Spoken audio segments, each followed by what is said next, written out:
Welcome back to the Sean Trey Show. I am quickly hitting the record button because we were already diving into an awesome conversation. And we got pretty deep already, yeah. Right? So I was like, the rabbit hole, let's go. Of course. And would you like to introduce yourself and tell people who you are and what you do? Sure. My name is Ty Danelly. I'm from Toronto, Ontario. And I'm an audio engineer / producer. That's awesome. Now, yeah. What was one of the questions you asked me before we started? Well, I asked a couple. I asked how you got started. I asked if you do anything music related as well. So there was a couple things I asked.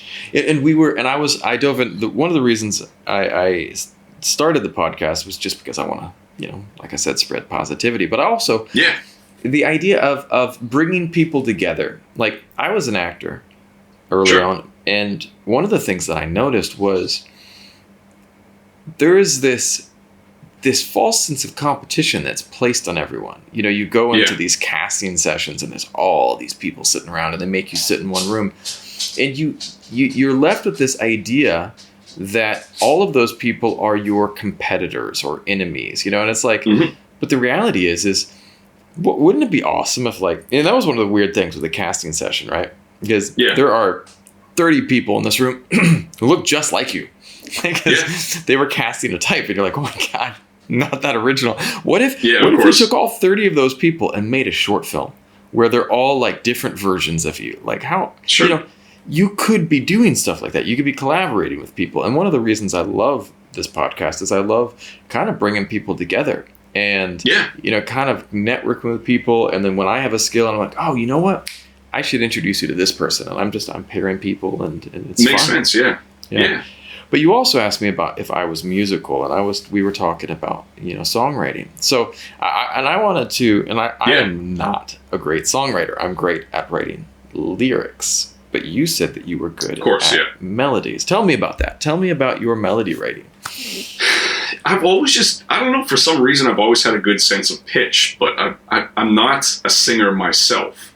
But instantly when I'm working with an artist, like a client of mine or something, and they come in and they do some kind of singing, any kind of thing with melody, instantly I'm always very picky about the way that they hit a certain melody. And I might even tell them, like, hey, that's great, but what if you just change this one note to this note? And then they change it, and then they're like, wow, that made such a big difference, but it's such a small thing. So I don't know, I've always just had this good sense of melody, I've always thought, but I've never been able to put words together. For some reason, I'm not good with like I can, but I'll write some stuff down, and I always just find it, I don't know, it always just comes out too corny or something. So I always just end up scratching it. So I've always just kind of focused on making, I've always just focused on just trying to make other people sound as good as they possibly can. Well, that's a real skill to have, to be able to what makes something, because like, think about it this way, right? How many great hooks have there been throughout history? And it's a simple note progression, but I mean, might seem simple looking back, but there had to be that one day where that person was sitting there going, on the keyboard, just kind of tapping it away, and then, whoa, that's nice, and then it kind of sticks. But like, that's it. People don't realize that they probably had maybe 20, 30, 40 different variations of that. Exactly. Yeah. And so sometimes it's this trial and error thing, but you also have to still have an ear for it, You do, for sure. And I don't know, I've always, like, I think a lot of people don't think of the voice as being an instrument, but it is. Like, the human voice it's an instrument, right? It's just, it's not your typical, you're playing something, but when people think of it as an instrument, it kind of, like, I don't know, it changes your idea on melody and stuff itself. So I've always just been a firm believer on a strong melody can go a long way. I'm not saying that lyrics aren't important, but a lot of the times, sometimes a good melody is really all you need for a song. I 100% agree with that. And one of the reasons I do is because I live overseas and I live outside the US. Yeah. And when you start listening to other countries' music, and you can, it is an interesting thing. Like, you can listen to someone else's language and music and go, that's a good song. Why? Mm-hmm. Because it just is. You feel it. There's a good melody. It's a good flow. It's a good sound. And you can also listen to someone and go, that's a horrible song. You know what I mean? Yeah, of course. You know it. And it's something that it's more almost instinctual. And I want to tap on one of the things you said right there with the human voice as an instrument. And people forget that. Mm-hmm. And it's also like a very special instrument because, you think about if you get a saxophone, and granted, there are better quality saxophones and cheaper saxophones, but they still sound like a saxophone. Sure. Yeah. But with the voice, Celine Dion's instrument is very different from Bruce Springsteen's instrument, which is very different from Macy Gray's instrument. Exactly. And so it's a really That's special. That's what's so cool about it. Right? Yeah. And there's so much you can do with it because you can, like on a piano or a guitar, you can play multiple notes at a time to come up with a chord. You can do the same thing with the voice if you record it, obviously, and you can stack harmonies on top of harmonies, and then you start to get you get your lead, and then you put a low harmony on top of that, then you put a mid harmony, then you put a high harmony, and you've created a guitar chord right there, essentially. Right. So it's a cool instrument. Right. I love that. Yeah. My wife and I, when we sing, we're very much inspired by the 60s and 70s. And, sure. We love a lot of the old, the old folk singers, my wife's, favorite singer and biggest inspiration is like Karen Carpenter. And we listen to some of the 70s were great. 60s and 70s were great for harmonies in the folk music, so I'm all for that. Now, awesome. How did you get started in music? If we go way back, I started out in some bands. My dad was always a guitar player growing up, and he'd always just have he had this old Les Paul that was always just kind of sitting out in the. Nice. It actually was in his office room for a while. And I was just a kid, and I'd just go strum the strings, like not knowing what the hell I'm doing. But I think that kind of got me started into enjoying playing music. Although I wasn't playing anything necessarily, I was just ripping the chords. But so I think that got me started early on with a love for actually playing stuff. That's awesome. And then throughout high school, I was in some bands, and even just in high school band and jazz band and all that stuff. And then from there, I got into production, like started making beats, using, I can't remember. I was probably using just FL Studio back then, or Fruity Loops back then. Nice. And just kind of, I started getting into recording people as well. I had a little setup just down in my parents' basement, shitty little mic, and just a whatever interface, but it did the job. And that's I want to come back to that, but like we were, my wife and I, we just had a song that we put out, right? Mm-hmm. And it was, and we've been, it's been a really slow time during COVID, and not a lot of people have been releasing music here in Vietnam. Yeah. And we had a really nice mic. We had a really top of the line mic that was our main mic. And I'm not going to name brands because I don't want to throw anyone under the bus, because the mic died mid like about a month ago. It started like one of the computer chips inside went south, and it just started making all these weird noises, and I was like, oh god.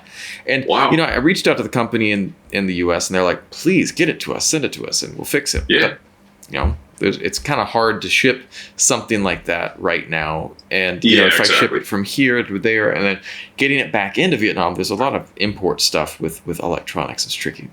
But I had a cheap $150 mic that was my backup, that was just like tucked away. And I was like, we had this song that we needed to finish, and we just still were in lockdown, and I just busted it out, and I was like, well, we've got what we've got. And it was from a nice brand, but it was a very much an entry-level mic. Sure. I captured the vocals on it. She's a great singer. Mm-hmm. And the song turned out amazing. That's great, man. And I mean, it's like, certainly, God knows that I would love to record every song on a $5,000 mic. But of course, you can start somewhere, and it's about just what you have. You know what I mean?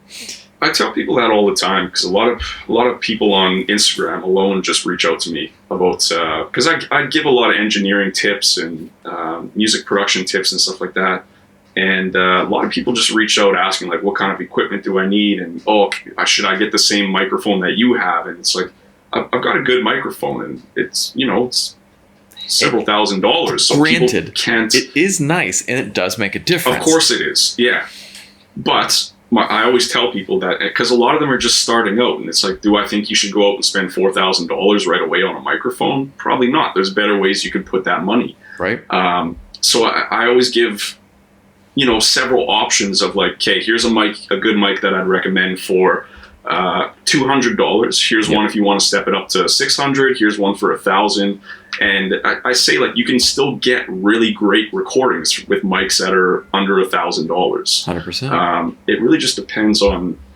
Same with the last interfaces and stuff like that too. Yeah. So you don't always need the top of the line stuff. Granted, technique matters. You know what I mean? Of course. And I think that's what I've been learning. I'm not giving anyone advice. I'm still learning. Yeah. Like, I have to teach myself this stuff. And, and one of the things that, it just, things as simple as mic placement, room treatment, and granted, a lot of people now are recording in home studios and things like that. Yeah. And, but you can still throw up a blanket, you can still you can still create some things to create some bass traps and, and some ways to catch sound. Now tell me more. So you got into audio engineering. Now that's just interesting. How did that path kind of unfold? So I grew up in Winnipeg, Manitoba. It's kind of a province over from Ontario, smaller city. And for anybody who's not from Canada and doesn't know where these places are at, shame on you. Canada's awesome. Canada is awesome. My family, a lot of my family lives in Toronto, so yeah, I do know my Canadian provinces. I came out to Toronto, and I just wanted to change the life. I wanted to try to do something. I didn't really have anything going for myself back in Winnipeg, so I said, screw it, let's just come out here. I came out by myself.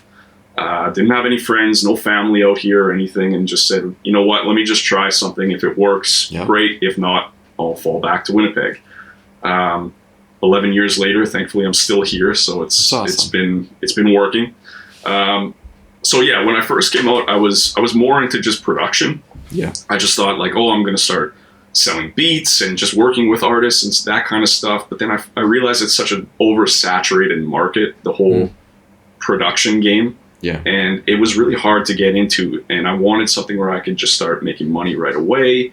And something that I still love to do. And I saw this kind of pocket at that time where I noticed that everyone and their grandma was a beat maker. Yeah. So it was so oversaturated, but not a lot of people could record and especially mix and master a song properly. So I kind of found that niche and really just took advantage of it. And I said, you know what? Awesome. I'm going to really dive in deep into engineering and just own that and be the best mix engineer / recording engineer that I can possibly be and just get business in from that. So when I really started focusing on that and taking that seriously, I made it work. That's awesome, man. And I think there's one thing that you point out. It's really true. And this is something that pops up with the new music industry, the new shape of the music industry, with the advent of like these tiny little digital audio converters, and then all of the different DAWs. It's made it accessible, but it hasn't. There is still something to be said for a really good mix and a really good, like, I can do, and I've been studying now for 2 years since COVID started. I've been studying audio engineering, and I've been watching everything online. My mixes don't sound good still. And it takes a long time. It takes a long time, and I can create a great demo mix now that I can send to someone and say, this is kind of how I want it to sound. Exactly. But then I send it off and it comes back and I'm like, damn. Yeah, that's what it's supposed to sound like. You know what I mean? Yeah, exactly. That's awesome. A good mix can really make or break a song. It really can. You can have the greatest song in the world, but if the mix is subpar, it's not gonna come off as well, like to the general public, you know. There was I took a class from Berklee College of Music, and Sure. it was on the art of listening. And it was like one of the things that they would have us listen to these different songs so that we could talk about how do I say it? This was a song that won a Grammy for Best Mix, right? And so we listened to it. And when you listen to it, you start listening to why is it a good mix? Yeah. And you're just sitting there listening. I was like, that's a tricky question at first, but and one of the things they pointed out is like, there's all these musical elements, but everything has space. Exactly. It all fits. And that's, how do you do that? You know what I mean? Yeah, you gotta look at mixing as like you're putting a puzzle together. Each piece has to fit in its individual place, and there's certain frequency kind of spots that things just kind of work well together, or spots where you have to kind of carve out space for the other, like a kick drum with a bass, or an 808 or something like that. They both kind of take up similar frequencies, so you've got to kind of fit. Like, ask yourself, well, what's going to be the star? Is it going to be the kick, or is it going to be the bass? That's kind of your first thing, and then you've got to kind of carve out some frequencies to make room for the other one. Whether that be boosting your 808 or your bass at 100 hertz, and then dipping out your kick at 100 hertz, but adding maybe 150 or something like that. So it kind of pushes just past that kind of sub range. So there's all little things that kind of, and then, getting your vocal in place is the most important. So it's tricky to a lot of people to get things to fit together and to really trust your ears on knowing how to put those things together. So, like you said, you can get a great demo together, and it's been, what did you say, a year or so, or 2 years? 2 years now. Yeah, 2 years. But it takes a long time even just to get to that point. So yeah, and that's it. Yeah. Like before now, I couldn't even get to here, and so and it's like I'm proud with being able to create my demo. For sure. Exactly. It's like with anything, it's like, you look how long it takes us to learn to walk, how long it takes us to just, to learn to walk, and then don't forget about running. You know what I mean? Yeah, exactly. You just got to give yourself time. Now, when you were coming into this, you made a good point too about a lot of people were making beats. Did you originally want that to be one of the main things that you were doing? Yeah, at the start, I was I kind of just had it in mind, like I'm gonna be the next biggest producer kind of thing. That was always my dream, kind of when I first moved out here about 11 years ago, and it just it shifted into engineering, and then I just absolutely fell in love with the art of mixing and recording and that kind of stuff, and I love just having people come in and out like all the time, and it is an art. I love that. It is, for sure. It's an art. It has to be looked at that. Well, and that's the thing that I like about it, is every engineer has their own kind of sound too. Yep.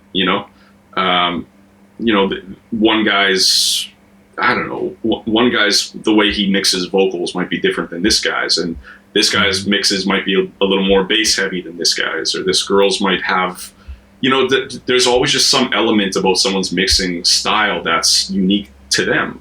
Yeah. And I find that so cool. And it's just, I love just working with people and making them sound as good as they possibly can. It's a good feeling when you get someone in the studio that you're recording and you bring out something in them that they might have not ever had any idea of doing, but you're like, I might be like, oh, why don't we try harmonizing this part? And then they're like, wow, that I would have never thought that. They're like, thank you so much, and blah, blah, blah. So, and same thing with a mix. Like if I send a mix back to someone and they're like, Ty, this sounds incredible. Like I can't even, I just keep playing the song on repeat. Like, thank you so much.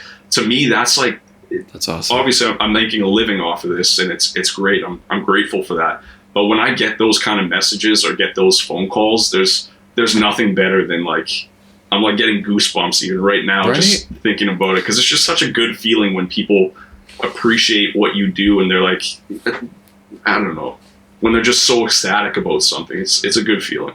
I love that too, man. I think that when people come back and they see something that you did, that you were part of, it just makes me, like, for my wife's most recent song, it was a tribute song to people who lost their lives in COVID. Sure. And so it was a song that, everything's reopening here, everything's getting back to normal, but, it was a tough time. And this guy, this songwriter wrote this beautiful song, and he and my wife had spoken about it, and he had they did this track, and I was the one who recorded all the vocals. And sure.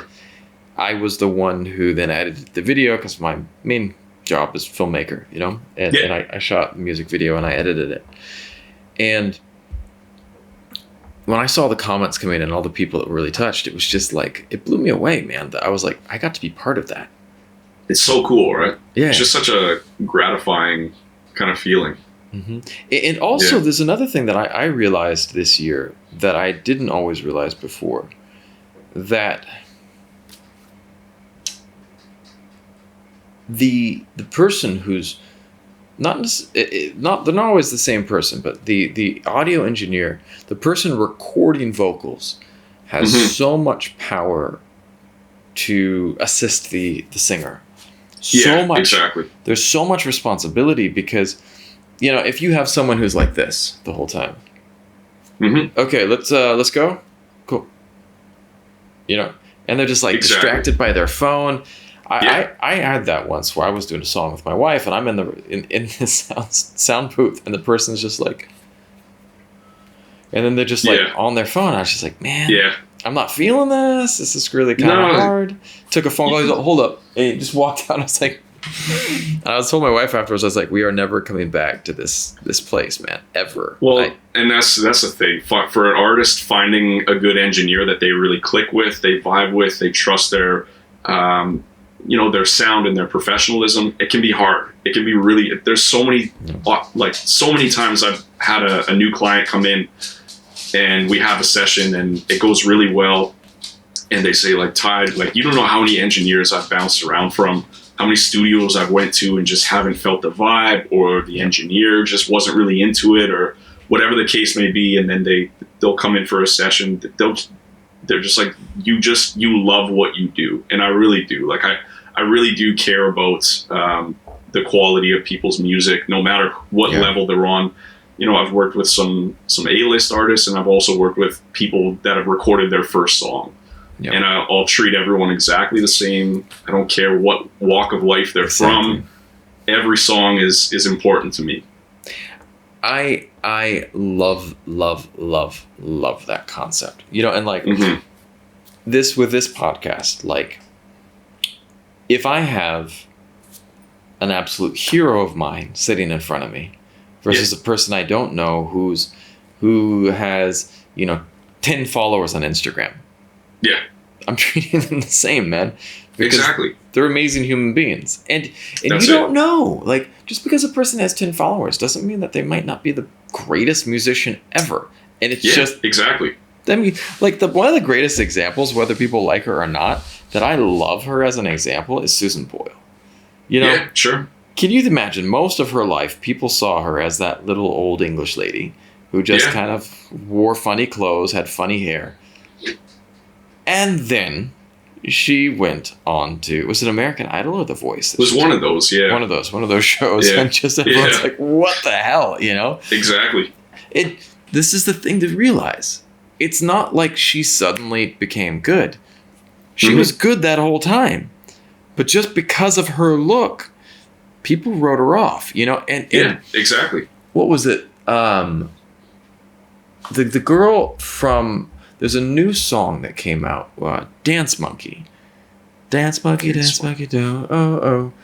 And the girl does not fit your stereotypical, like, female singer look. Yeah, sure. She's a little bit bigger, and she just doesn't look like an Ariana Grande or something. Yeah, of course. There's no judgment in that.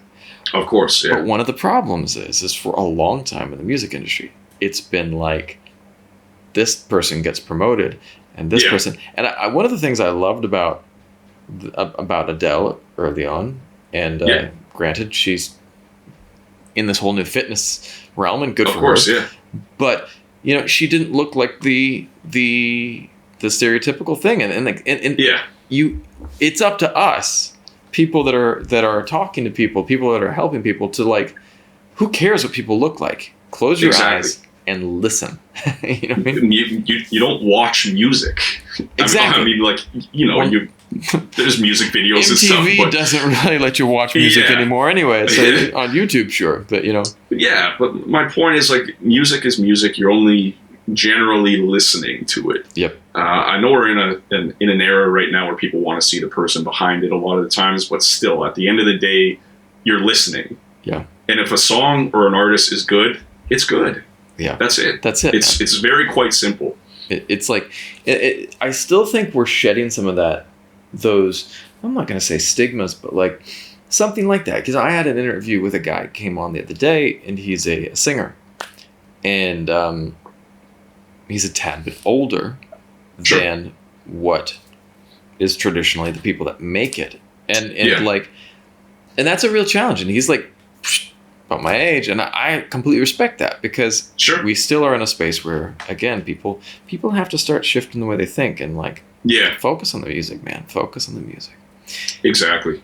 Now, what about you? So you get into audio engineering, and you start building out your studio. Now, what were some of the steps that you went through as you start building your stuff? Well, I've always just been a freelance engineer. I've never worked for a studio or anybody else. I've always just had my own thing.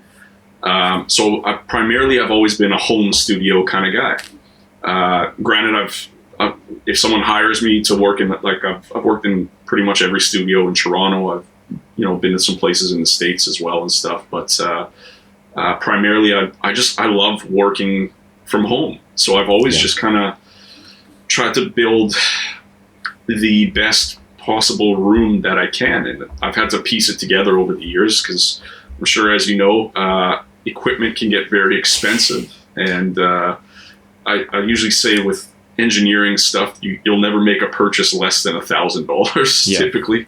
Right. If you're doing this really full time as your career kind of thing. So one of the nice things about the sound side versus the video side, because I've came up through filmmaking.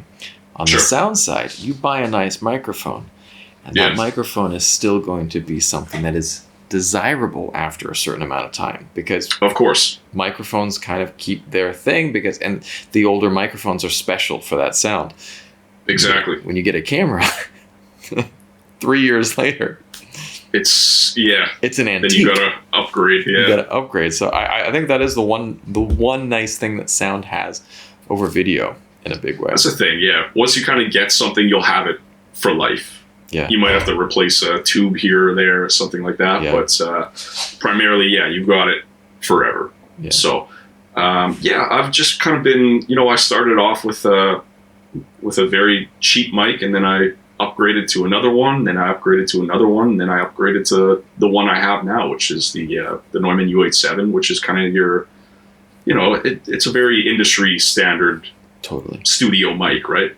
Yep. And then who knows what I'll upgrade from there. It's just you step up as you kind of grow in your career, and same with upgrade your monitors. You get a different console, new interface, different compressor, different preamps, all that kind of stuff. So but the art, it's cool to do. The art is still the same. It is, yeah. You're but just kind of gradually. It is, for sure, yeah. It's just, but it's fun to start collecting gear eventually, and building up your plug-in library and stuff like that. I have my wish list of gear. Like, it's quite long. Trust me, mine is too. And as I've been exploring, like, as I've been developing for this podcast and looking online for stuff, it's just like, as I research, I'm like, ooh. Yeah. Wouldn't mind that, because I'm looking at companies, and one of the things that I do is I follow a lot of companies, because the companies are tagging interesting people. Yeah. And so, one of the great companies that I follow for people making music is just Avid. Yeah. they're tagging a bunch of great studios and people that are using Pro Tools. And so they tagged some cool stuff. I think that might have been how I found you. Either that was through Avid or did you get shared on there recently? I think so, right? Yeah, Avid's posted me a few times. I think that's how I found you. Universal Audio has... No, I saw you on Universal Audio. That was it. Was that it? Yeah. That was it. Okay. That was Universal Audio, man. Yeah, probably. Which is pretty awesome.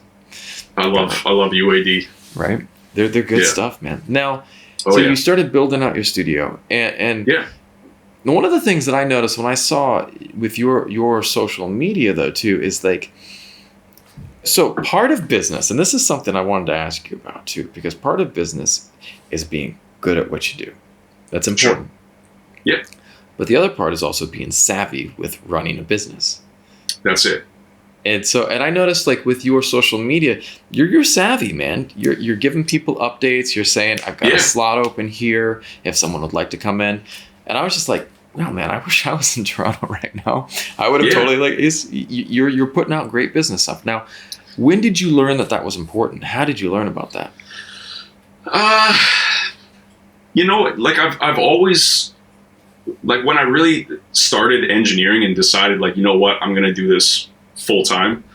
I said like, I'm going to treat this as almost like a product instead of like a service.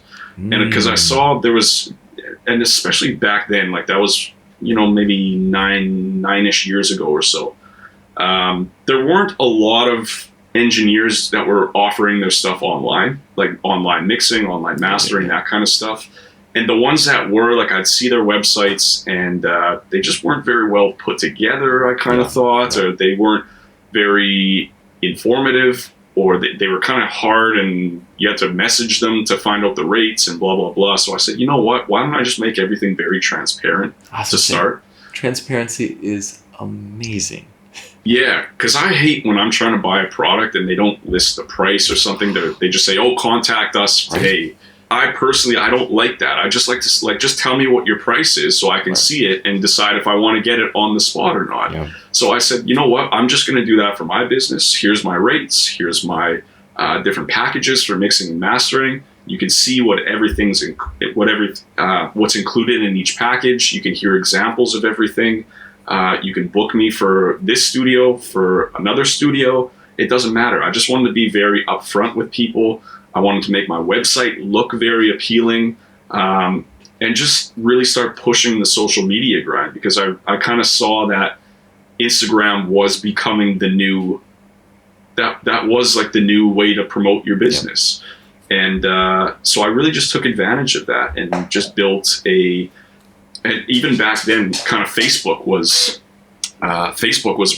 was actually bigger than Instagram at the time. Yeah. So I would just go on special Facebook groups. I'd find I found a Facebook group that was called Toronto Rappers, and there were just thousands of different artists were in Toronto that were posting their music on this Facebook page. So I would literally just go through the people that were in this group. I would send them a message. I'd say, "Hey, man, I see that you're in the music scene. I'd love to have you down at my studio. First session is going to be on me. First mix is on me.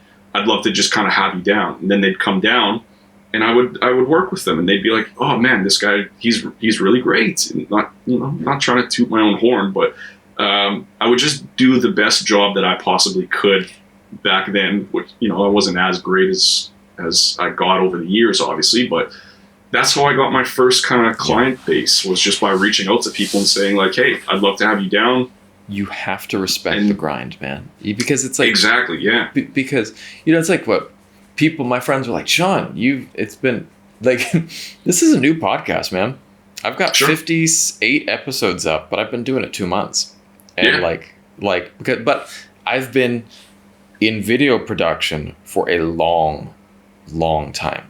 I've been doing other stuff for a long time. So it's like, and I've been doing branding for other people. Like my whole thing for the past 15 years is I've been doing social media branding and YouTube videos for other people and helping them build their brands. So I know all about that, but this is something new for me. Yeah.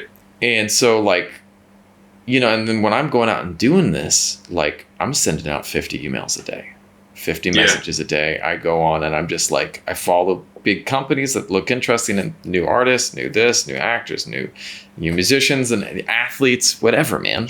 Sure. And it's like, because it's a numbers game, and people will come back and say no. And if people are not like, and one of the things too is like, one of the things that I'm really big on is if someone's not enthusiastic about getting in with me or jumping on, then if they're like, yeah, maybe I'm free, maybe, and I'll be like, you know what? I'm a little bit busy. I'll check back with you. Not because I'm trying to be an a-hole, but because focus on people who are into it. You know what I mean? For sure. That's it. And you got to find people who are passionate about what they're doing, and what you're doing. And so, that's it. And then, I think the how you market yourself and promote yourself is so important these days, and it's so easy to do with social media these days. It is. It's crazy easy. And don't get, you do have to put in time to, like, because there is a certain way. Like, just because I market my business a certain way doesn't mean you can market yours the same way and it's going to have success. You have to see what works for you, and you have to try different things. And, the thing that I've found that works for me is really just, I'll post something on social media every day, like whatever, if it's just me working, if it's me showing my rates, if it's me in the studio with the clients, it doesn't matter. People just want to see that you're working all the time. That's intriguing to people. Yep. And when you're trying to sell a service to somebody, they want to see that you really know what you're doing. And so promoting yourself and marketing yourself on social media is huge. And I preach that all the time to young engineers and stuff like that come to me for advice on how to start their business and how to find clients and that kind of stuff. You really just gotta go knocking on some doors and just, And we live in the age of the novice expert. And this is something that I was talking to someone about as well, because like, I remember when I first started doing social media for people, I started out with, like, where I actually got started was a hair salon in Hollywood. Okay, cool. And so I was working as, what was it? I had a couple different jobs. I did first of all, I was a receptionist. As an actor / receptionist, and I was like an assistant manager. Then I actually did massage and body work because I studied massage. Sure. I just was in LA, an actor trying to make it, right? And of course, yeah. So one day I was just sitting there, and Facebook was cranking up, just getting going. It was like 2010. Sure. And Facebook was really becoming a thing. And I talked to my boss, and I was like, with YouTube as well, I said, we should be making videos. You really should be making videos of some sort. And they had this hair product that was kind of the rage at that time, that was owned by the salon owner. And I said, let's start making videos and some of the people that were like really good hairstylists were like, I don't want to do that. Yeah. And they were experts in their field, and they were famous, and they just weren't into it. And I was like, okay. But the junior guys that were not making money, they were not making $200,000 a year doing people's hair. They were like, I'll do it, Sean. And I had a couple people that jumped on and were making tons of videos with me. What was really interesting is that we had people seeing the videos and coming to the salon and go, oh, there's this person, there's that person. And they knew everyone in the building. It was like a, an episode of the Kardashians. They came like, oh my God, you guys are all here. And they were, and this one guy who was making $30,000 a year. Sure. After making videos with me for 1 year, he was making $150,000 a year. Jeez, good for him. And I was just like, and all these other people around him were so pissed off. Yeah. But he hustled, man. That's it. Yeah. Built his brand, and he didn't need to really officially be an expert. He needed to be good enough, and he needed to know how to market himself. And then he became the expert. But like, if you're good enough and you can put yourself out there, sky's the limit. And I'm not saying you shouldn't be good. You have to be good. You still got to put in your hours for sure. But the marketing is, God, it's so important. Yeah, it's awesome. Now, what advice, if you could go back in time, what advice would you give your younger self as you're preparing to get into this profession? That's a good question.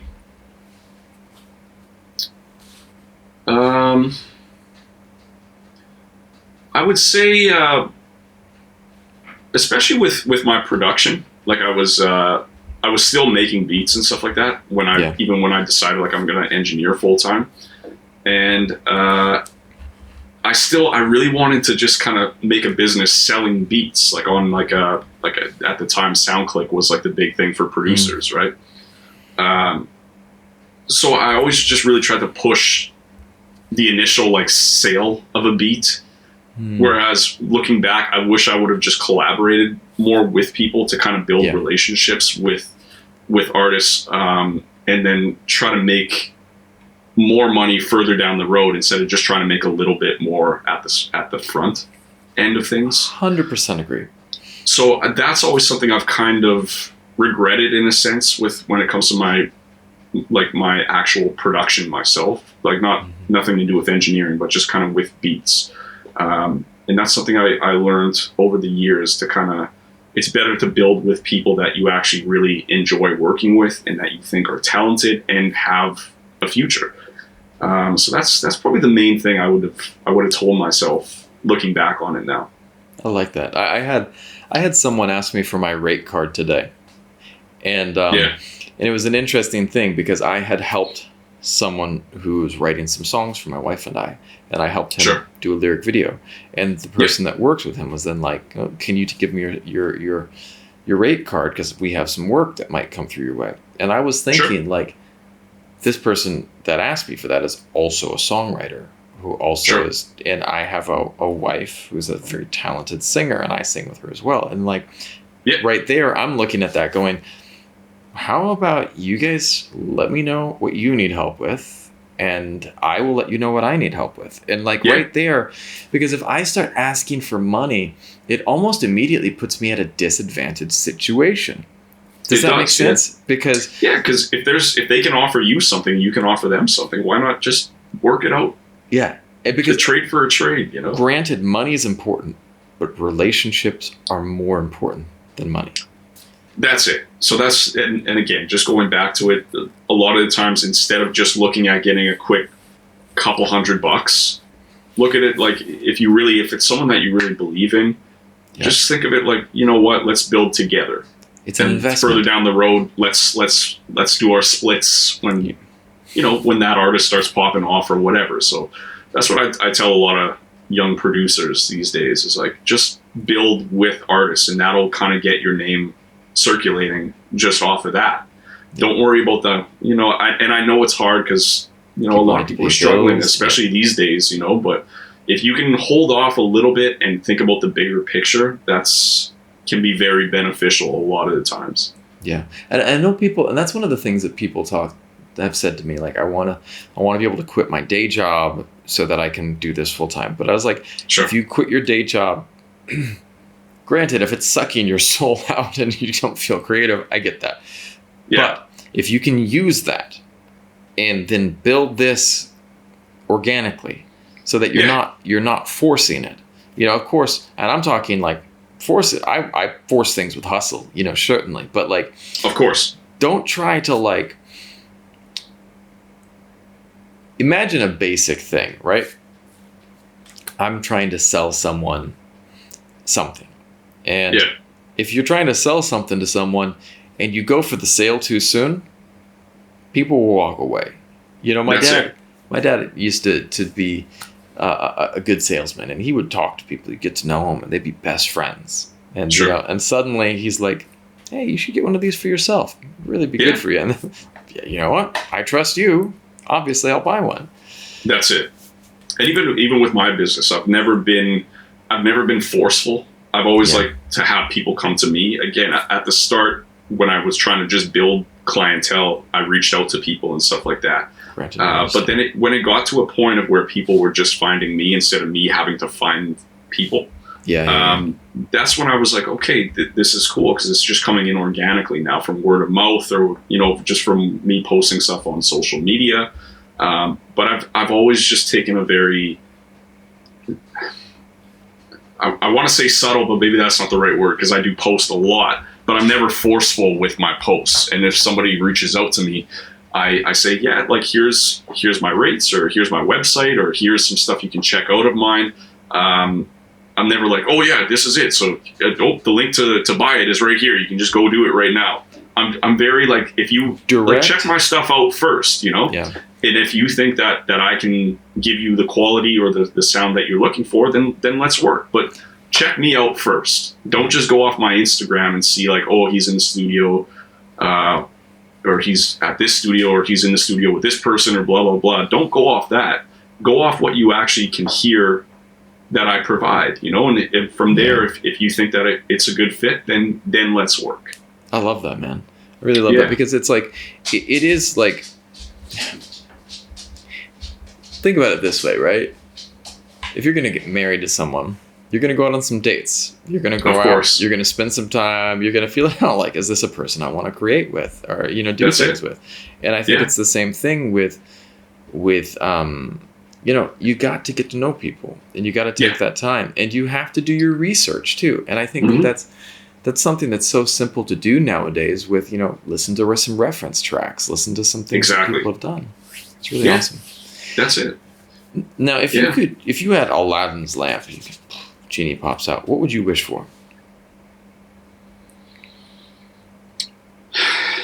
Just in life in general, or are we talking just kind of music related? Two wishes, one for life general and one for music related.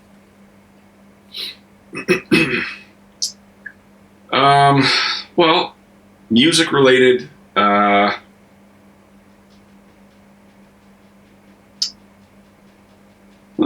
a good question. I mean, like, I'm already very grateful and blessed to be making a living off what I do. Like, I wake up every day and I go over to the next room in my place, and I'm sitting there working on music, or having someone in recording, working on music. So like, early on in my career, I would have wished to be doing what I'm doing now. That's awesome. Does that make sense? So yeah, no, it does. It's hard for me, because I'm very grateful for what I have already.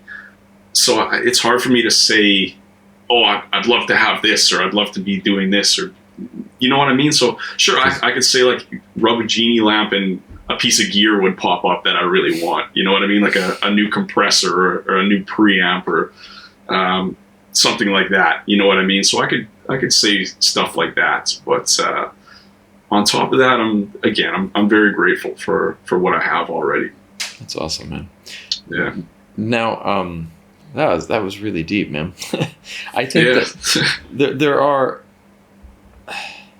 I really love that answer. I've gotten that a couple times when I ask people, what would you wish for?